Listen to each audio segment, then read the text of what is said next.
সম্মানিত দর্শকবৃন্দ, আসসালামু আলাইকুম। উমরান এগ্রো থেকে উমরান হাসান আকাশ আমি নিয়ে আসলাম আপনাদের জন্য নতুন একটি ভিডিও। আলহামদুলিল্লাহ, তৃতীয়বারের মতো আবার কিছু বাচ্চা আমাদের বাসায় ফুটে বের হয়েছে। শুকরিয়া আল্লাহ তাআলার দরবারে।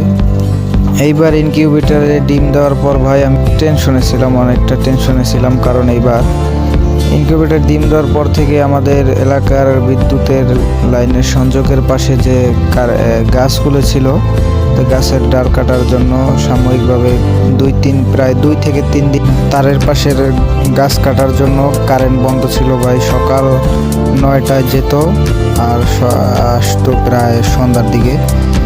আর যেহেতু আমার ইনকিউবেটরটা অনেক দামি বা বড় ইনকিউবেটর না, বা এসি/ডিসি সংযোগের সিস্টেম নাই, ব্যাটারি নাই আমার, তাই আমি খুব টেনশনে ছিলাম। কিন্তু ওই মহান আল্লাহ তাআলার দরবারে লাখো কোটি শুকরিয়া যে এত